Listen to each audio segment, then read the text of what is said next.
Hello everyone, it's Shane Kanto, your Wasteland Reviewer, and I'm here to review the Yin-Yang Master, Dream of Eternity. And this is a new film on Netflix. It's a Chinese film, and this is from director Jin Ming-Gao, who... This is quite the movie. This is like big, capital F fantasy. There's craziness, there's so much lore going on in this film.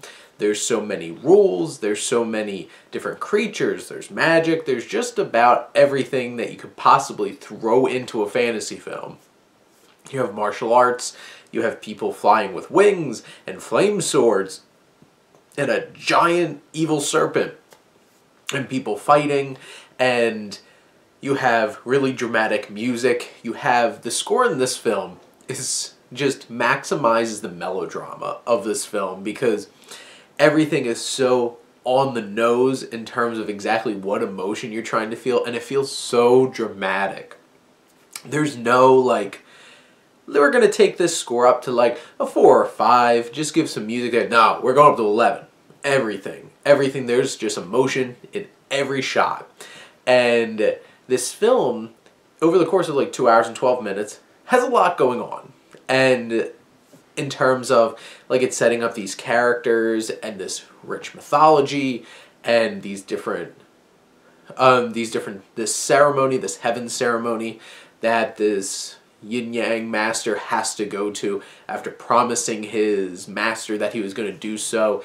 You set these characters up at the beginning with this long training montage over the course of his life growing older and learning the lessons of, like, what kind of magic you need to make sure that you can protect people, because that's what your job is. And you have this story.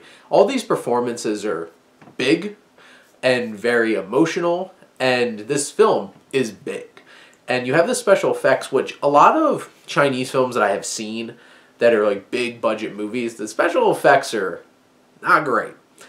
Honestly, the special effects in this are pretty good. And that giant serpent that's in this film, pretty legit and big and scary, and there's a lot of great action sequences involved in it. You know, you have all the effects representing, like, the magic happening. But here's the thing. You have all these big fantasy elements, the effects, all that. I didn't really care. It felt overly dramatic, overly just emotional or manipulative, trying to be emotional. And I'm like, I'm not really buying into this, or these characters not really feeling the story. But for the 2+ hours this was on, I had some crazy fun time. There's weird stuff, there's crazy fantasy elements, and I feel like if you're a big fan of fantasy and action, adventure, and you just want to have a crazy fun time, the Yin-Yang Master, Dream of Eternity, I think will fill that bucket for you.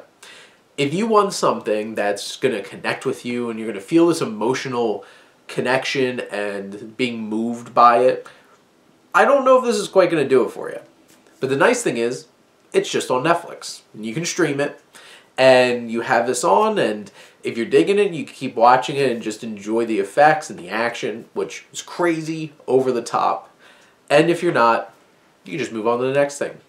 So in the end, I feel like where this might fall in terms of being too melodramatic and not really connecting on, like, a character and a story level, there's a lot of crazy fun action and effects in this film that I think a decent amount of people are going to get something out of this. But those are my thoughts on the Yin-Yang Master, Dream of Eternity. Let me know what you think, and let's talk some movies. But thank you as always for tuning in and supporting your Wasteland Reviewer.